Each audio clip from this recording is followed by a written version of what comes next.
الحمدللہ رب العالمین الصلاۃ والسلام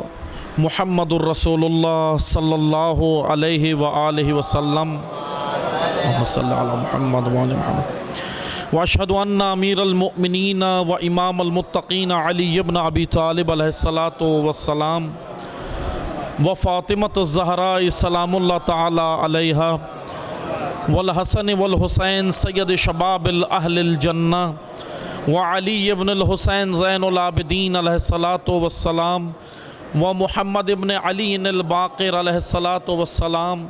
وجعفر ابن محمد الصادق علیہ الصلاۃ والسلام وموسیٰ ابن جعفر الکاظم علیہ الصلاۃ والسلام وعلی ابن موسیٰ الرضا علیہ الصلاۃ والسلام ومحمد ابن علی التقی الجواد علیہ الصلاۃ والسلام وعلی ابن محمد ہادی النقی علیہ الصلاۃ والسلام والحسن ابن علی العسکری علیہ الصلاۃ والسلام والحجۃ القائم المنتظر المہدی والحجۃ القائم المنتظر المہدی والحجۃ القائم المنتظر المہدی علیہ الصلاۃ والسلام اللہم کل ولیک الحجۃ ابن الحسن صلواتک علیہ وعلی آبائہ فی ہذہ الساعۃ وفی کل الساعہ ولیا وحافظا وقائدا وناصرا ودلیلا وعینا حتی تسکنہ ارضک طوعا وتمتعہ فیہا طویلا اللہم صلی علی محمد وآل محمد۔ بندگان خدا، آپ سب کو اور اپنے نفس کو ایک بار پھر تقوی الہی کی وصیت کرتا ہوں، تقوی الہی کی نصیحت کرتا ہوں اور تقوی الہی کی جانب دعوت دیتا ہوں آپ سب کو اور اپنے نفس کو کہ انسان کی نجات خداوند تبارک و تعالی نے تقوی کے اندر رکھی ہے۔ اور جیسا کہ میں نے خطبہ اول میں بیان کیا کہ تقوی کی پہلی سیڑھی اطاعت ہے۔ اگر ہمیں اطاعت آ جائے گی تو ہم تقوی کے دائرے کے اندر داخل ہو جائیں گے۔ اطاعت خدا وہ بنیادی نقطہ ہے، یا میں اور سادہ زبان میں کہوں کہ اطاعت خدا دین کا پاسورڈ ہے۔ پاسورڈ یعنی اگر ہمارے تمام مسائل کا حل اطاعت میں موجود ہے، تمام امت اسلامیہ کے مسائل کا حل، ملت تشیع کے مسائل کا حل، ملت پاکستان کے مسائل کا حل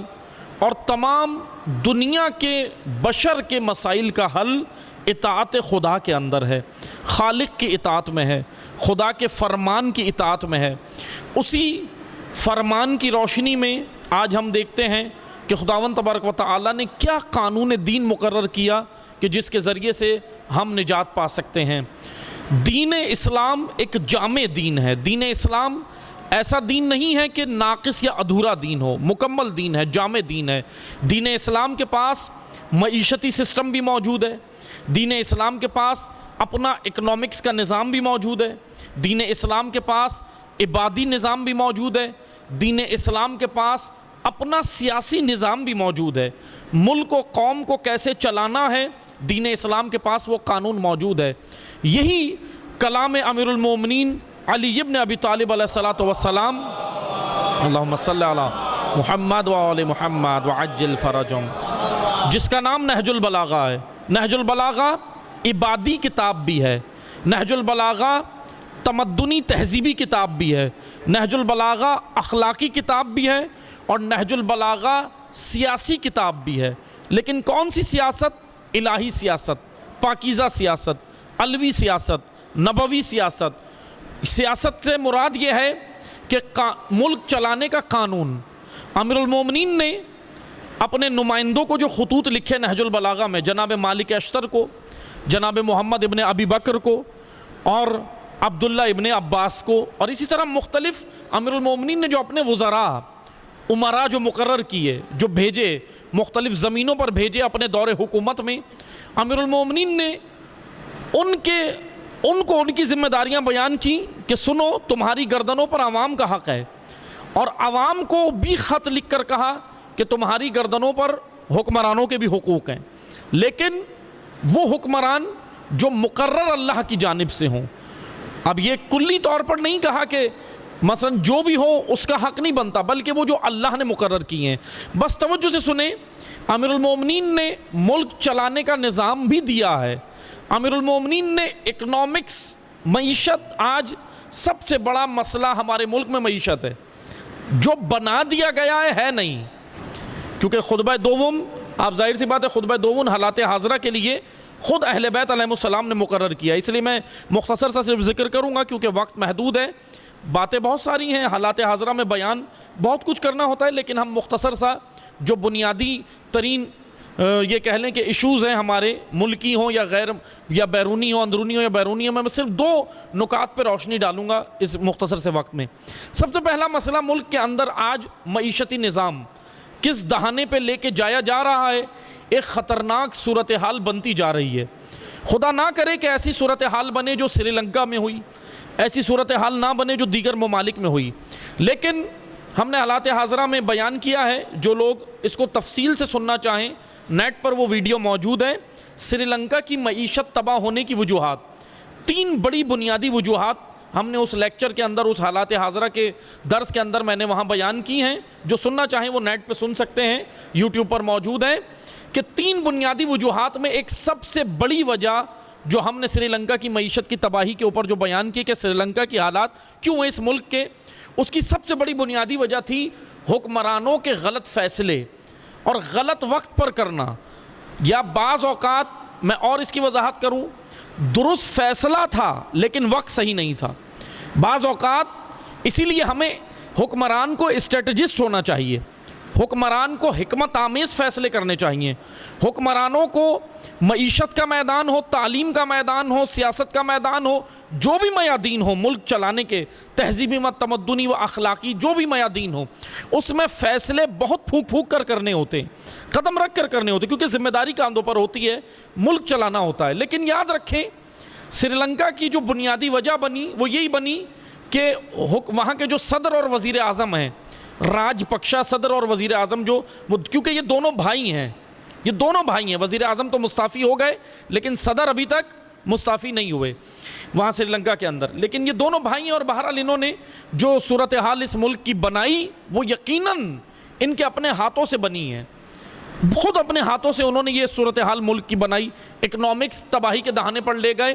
فیصلے جو 10 سالوں میں جن پہ امپلیمنٹ کرانا تھا، ایسے کام جن کو 10 سالوں میں کرنا تھا انہوں نے جلدی کی، اور جلدی کرنے کے بعد ہوا یہ کہ وہ 1 سال کے اندر اس پروجیکٹ کو شروع کرنے کی کوشش کی جو ناکام ہو گیا۔ اس کی وجہ سے سری لنکا کے اوپر قرضے بیرونی بڑھ گئے۔ سری لنکا جو خود چاول اور چائے کی پتی کا خود بڑی مارکیٹ تھی عالمی، اب اس کو باہر سے منگانا پڑ گئی۔ ایسی نوبت آ گئی کہ باہر سے خود وہ پروڈکٹ جو وہ خود اگاتا تھا، دنیا کی بڑی منڈی میں شمار ہوتا تھا سری لنکا چائے کی پتی کی، اب اس کو یہ نوبت آ گئی کہ باہر سے منگوانے پڑ گئے۔ کیوں آئی؟ بہرحال وہ اس کی بنیادی وجہ میں نے صرف ایک ہی بیان کیے، حکمرانوں کے غلط فیصلے۔ بہرحال وہ آپ نیٹ پر سن سکتے ہیں، اس میں اور ڈیٹیل کے ساتھ بیان کیا، اور بھی وجوہات ہیں، لیکن توجہ سے سنیں، آج ملک کے اندر جو مسائل ہیں وہ سب سے بڑا مسئلہ عوام الناس کے اوپر پریشر ہے، اور وہ سارا پریشر بس میں مختصر سا تجزیہ کروں گا، اور ظاہر سی بات ہے تجزیے کا مطلب یہ نہیں ہوتا کہ حتمی فیصلہ یہ ہے، تجزیہ ہوتا ہے، حتمی فیصلہ نہیں ہوتا۔ حتمی فیصلہ تو وہ ہوتا ہے جو حکمران دیتے ہیں، تجزیہ ظاہر سی بات ہے تجزیے کے اوپر مثلا مخالفت میں بھی لوگ رائے دیتے ہیں اور حمایت میں بھی رائے دیتے ہیں، اور حق بنتا ہے تجزیے کے اوپر رائے دینا، حق بنتا ہے، کسی کو آپ روک نہیں سکتے۔ اس لیے ایک مختصر سا تجزیہ جو میں کروں گا اس مختصر سے وقت میں وہ یہ ہے کہ یہ ساری ہمیں پیچھے جانا پڑے گا، حالات ملک کے جو بنے، کرونا وبا آئی 2020 کے اندر، اس سے پہلے سے پری پلانڈ کام دنیا کے اوپر ہوا، ملک کے اندر یاد رکھیں یہ جو صورتحال بنی ہے، پیچھے جب ہم جاتے ہیں تو یہ ساری سازش کہہ لیں اس کو، یا اس کو آپ پلاننگ کہہ لیں، یہ عالمی اسٹیبلشمنٹ اور مقتدر طبقے کی تھی۔ عالمی اسٹیبلشمنٹ کون ہوتی ہے؟ عالمی اسٹیبلشمنٹ دنیا کے بڑے ریچسٹ مین ہوتے ہیں، امیر ترین لوگ ہوتے ہیں۔ عالمی اسٹیبلشمنٹ چند دنیا کے وہ ملک ہیں، ابھی بہرحال میرے پاس وقت نہیں ہے کہ میں اس کی اور وضاحت کروں کہ کون کون سے ملک عالمی اسٹیبلشمنٹ میں شامل ہیں، اور وہ پھر مل کر فیصلے کرتے ہیں اور پھر اسی کے تحت دنیا چلتی ہے۔ جیسا کہ ابھی آپ دیکھ رہے ہیں کہ رشیا کی جنگ چل رہی ہے یوکرین سے، تو یوکرین آپ سامنے یوکرین نہیں ہے، پورا نیٹو ہے، پورا امریکہ اور اس کے باقاعدہ سارے اتحادی ہیں، کیونکہ اگر یوکرین خالی ہوتا تو رشیا اور یوکرین کا کوئی مقابلہ ہی نہیں بنتا، کیونکہ اب تک تو رشیا یوکرین کے اوپر قابض ہو چکا ہوتا، لیکن سامنے پورا نیٹو فورسز ہیں۔ بہرحال توجہ سے سنیں، دو بڑی طاقتیں اس وقت برسر میدان ہیں، اور ماہرین کے بقول کہ ورلڈ وار 3 تیسری عالمی جنگ کی جانب نوبت جا سکتی ہے۔ جیسا کہ 1962 میں بھی یہ کام ہونے جا رہا تھا، لیکن بہرحال سوویتی یونین کے ایک بہترین آفیسر تھے جنہوں نے یہ کام کیوبا کے اندر ہونے جا رہا تھا، امریکہ کے قریب ملک ہے کیوبا میں 1962 میں۔ تاریخ یہ کہتی ہے، ہسٹری یہ کہتی ہے کہ ان کے بہترین فیصلے کی وجہ سے، سوویتی یونین کے سربراہ تھے، ان کے بہترین فیصلے کی وجہ سے تیسری عالمی جنگ ہونے سے بچ گئی۔ اب یہ بہرحال صورتحال بنتی جا رہی ہے۔ اس تیسری عالمی جنگ کے لیے حالات پیدا کیے جا رہے ہیں عوام الناس کو، کیونکہ خانہ جنگیوں کے لیے ملکوں کو تیار کیا جا رہا ہے کہ آپ خانہ جنگیوں میں لگیں، لوٹ مار میں لگیں، اور ایسا بنا دیا جائے جیسے میں ایک ماہر کے، ایک تجزیہ نگار کے بقول کے ان تجزیہ نگار نے، جیسا کہ آپ دیکھ رہے ہیں نا کہ بھارت کے اندر صورتحال کہ مسلمانوں کی اور جو وہاں پر ہو رہی ہے صورتحال اس وقت مسلمانوں کے اوپر جو ظلم و تشدد ہے، ایک تجزیہ نگار کے بقول کہ ان کا یہ کہنا ہے کہ یاد رکھیں ہمیشہ جو کام کیا جاتا ہے، یا ان کا یہ کہنا ہے کہ جو انقلابی تحریکیں ہوں، انقلابی تحریکیں چاہے وہ صحیح ڈگر پر ہوں یا غلط ڈگر پہ ہوں، ابھی یہ بات نہیں کر رہے، لیکن انقلابی تحریکیں اٹھتی ہمیشہ غریب آبادیوں سے ہیں، امراء سے نہیں آتے، امراء انقلاب نہیں لاتے،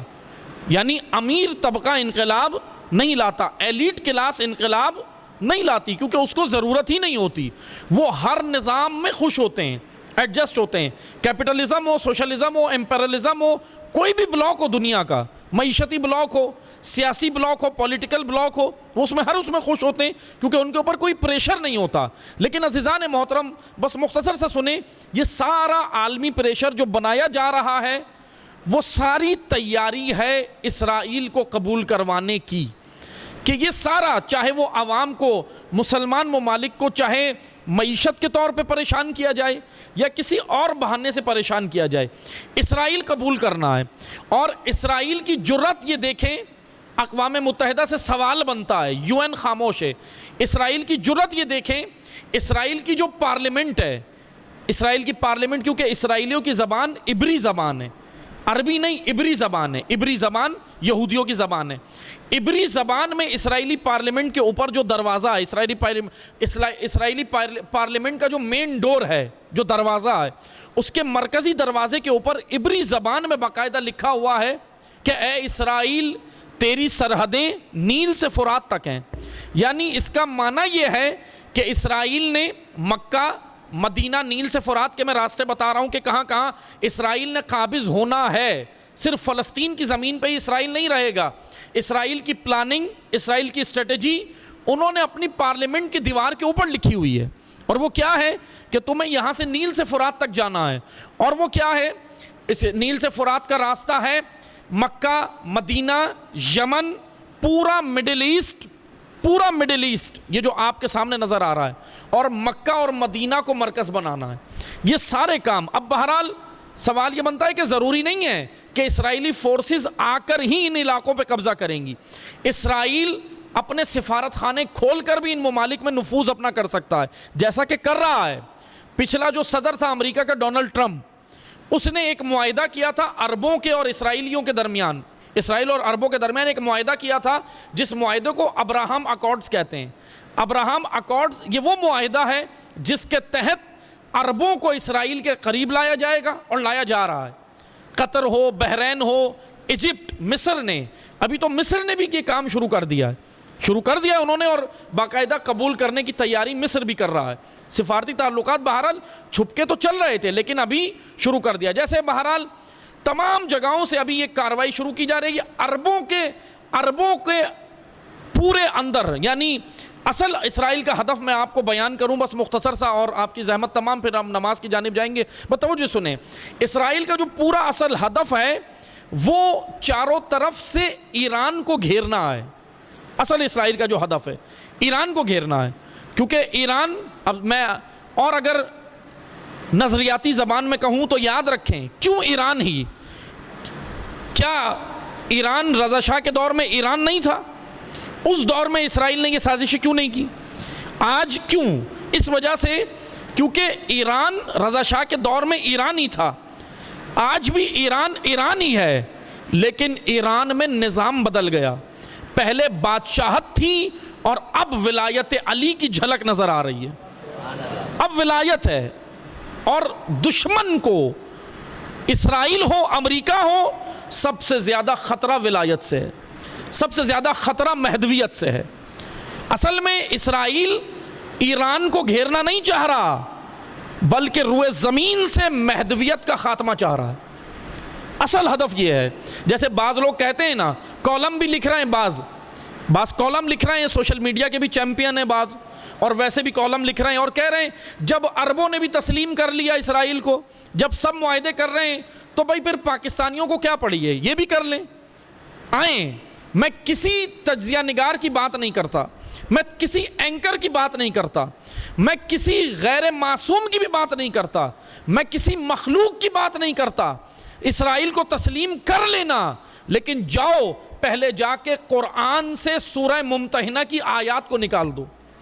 اگر تم غیرت مند مسلمان ہو تو قرآن پڑھو اور قرآن میں دیکھو، سورہ ممتحنہ قرآن مجید کا 60واں سورہ، 60 نمبر سورہ، جا کر پڑھیں گھر پہ، دیکھیں خدا کہہ رہا ہے کہ ان یہودیوں کی سازشوں کو سمجھو۔ ہر عصر میں یہ سازش کریں گے، اور کیا کریں گے؟ مسلمانوں کو گھیریں گے۔ جب تمہیں طاقت میں زیادہ ہوں گے، جب تم نفر افرادی قوت میں زیادہ ہوں گے، تو یہ یہود پروپیگنڈے کر کے تمہیں گھیریں گے، تمہارے قریب آئیں گے، تم سے دوستی کریں گے۔ لیکن خدا کہہ رہا ہے، میں ان آیات کا مفہوم بیان کر رہا ہوں، پڑھیے گا آپ گھر جا کے، سورہ ممتحنہ 60واں سورہ قرآن مجید کا 60 نمبر سورہ۔ توجہ سنیں، قرآن کہہ رہا ہے، ان آیات کا مفہوم یہ بنتا ہے کہ یہ تمہیں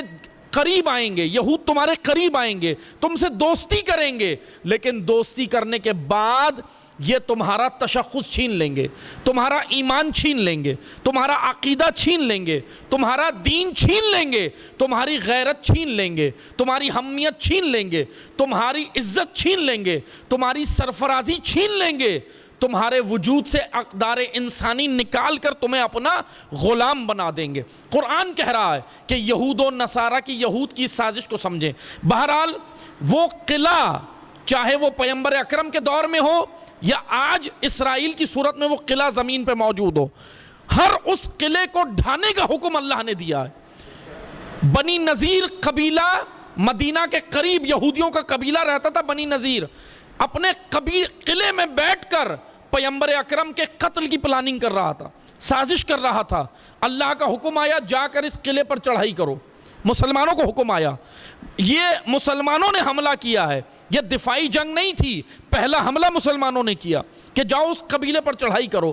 آئیں، اگر غیرت مند مسلمان ہو تو قرآنی آیات کا کیا کرو گے، روایات کا کیا کرو گے کہ جس میں یہ کہا گیا ہے کہ یہ یہود تمہارے دوست نہیں ہو سکتے، یہ شاطر ہیں، پلاننگ سے آئے ہیں۔ فلسطین پناہ لینے گئے تھے، تاریخ معلوم ہے نا، فلسطین کیسے آباد ہوئے، یہ جا کر پناہ لینے گئے تھے، آج فلسطینیوں پر تشدد کر رہے ہیں۔ اور یاد رکھیں، نہ یہ یہود مسلمانوں کے ہیں اور نہ یہ یہود عیسائیوں کے ہیں، نہ یہ یہود کسی اور مسلک کے ہیں، کیونکہ ابھی جب ایسٹر گزرا ہے، ایسٹر کا تہوار عیسائیوں کا تہوار ہوتا ہے، تو اسی فلسطین کی زمین پہ، اسرائیل کی زمین پر خود عیسائیوں پر تشدد کیا ہے اسرائیلی آرمی نے، اسرائیلی فورسز نے عیسائیوں پہ بھی تشدد کیا ہے۔ تو یاد رکھیں، عیسائی بھی اس خام خیالی میں نہ بیٹھیں کہ اسرائیل ان کا دوست ہے، اسرائیل ایک جرثومہ ہے. اسرائیل عالم اسلام اور عالم بشریت کے قلب میں خنجر کی طرح ہے. خنجر چبھتا ہے قلب کے اندر تو خنجر سے مذاکرات نہیں ہوتے. دل میں خنجر گھونپا جائے اور آپ کو کہا جائے کہ مذاکرات کرو تو یہاں مذاکرات نہیں ہوتے, خنجر قلب سے نکالنا پڑتا ہے, خنجر نکالنا پڑتا ہے. اسی لیے رہبر معظم انقلاب اسلامی علی کا غیور بیٹا, فاطمہ کا غیور بیٹا, حسینی مکتب میں پلا ہوا یہ غیور رہبر جس کا نام سید علی خامنہئی ہے, اس رہبر نے ہمیشہ یہ کہا ہے, دنیا کے حکمرانوں نے کہا کہ اسرائیل کو سیاسی طور پہ تسلیم کر لو, اسرائیل سے سفارتی تعلقات بنا لو, اسرائیل کے پاس ٹیکنالوجی زیادہ ہے, یہ کر لو وہ کر لو. لیکن دیکھ لیں علی والا اگر ایک بھی ہو, اگر غیور فاطمہ کا بیٹا ہے جس کا نام سید علی خامنہئی ہے, آئیں دیکھیں انہوں نے کیا کہا. انہوں نے کہا کہ اسرائیل سے مذاکرات نہیں, اسرائیل کو دنیا کے نقشے سے محو ہونا ہے, ختم ہونا ہے. اس لیے ہم اسرائیل سے بات بھی کرنے کے لیے تیار نہیں ہے. یہی پیغام ملت تشیع پاکستان کا بھی ہے. جو رہبر تشیع سید علی خامنہئی نے جو پیغام دیا دنیا کو کہ اسرائیل نے محو ہونا ہے, تو یاد رکھیں, پاکستانی حکمران یاد رکھیں, ہم آپ کو یہ نہیں کہہ رہے کہ آپ مت کرو, آپ کی غیرت مر گئی ہے. ان حکمرانوں میں غیرت نہیں ہے, غیرت تو نکل گئی ہے. اگر غیرت ہوتی تو آج ملک کی یہ حالت نہ ہوتی, غیرت ہوتی تو آج ان کے اندر یہ جرثومے کو تیاری قبول کرنے کی تیاری نہ کر رہے ہوتے. اس لیے یاد رکھیں کہ اگر اسرائیل کو تسلیم کرنے کے لیے اگر آپ نے کوئی بھی قدم اٹھایا تو یاد رکھیں جو غیور ملت روئے زمین پر ہے وہ ملت تشیع ہے. چاہے ایک علی والا بھی روئے زمین پر باقی ہو, اسرائیل کو کبھی بھی تسلیم نہیں کر سکتا. کیونکہ اسرائیل صرف ایران کا نہیں, اسرائیل صرف پاکستان کا نہیں, اسرائیل امام مہدی کا دشمن ہے, اسرائیل اسلام کا دشمن ہے, اسرائیل رسول اللہ کا دشمن ہے. اسی لیے اس کو تسلیم کرنا رسول اللہ سے خیانت ہے, تسلیم کرنا خدا کی تعلیمات سے خیانت ہے, اسرائیل کو تسلیم کرنا امام عصر سے خیانت ہے. اس لیے دعا کرتے ہیں خداوند تبارک و تعالی ہمیں اطاعت کی توفیق عطا فرمائے, اور جیسا قرآن کریم نے ہمیں اطاعت کا حکم دیا خداوند تبارک و تعالی تمام مسلمانوں کو ایسے ہی اطاعت کی توفیق عطا فرمائے جیسے اللہ نے حکم دیا ہے. خداوند تبارک و تعالی ہم سب کی شرعی حاجات کو اپنی بارگاہ میں مستجاب فرمائے, بیماروں کو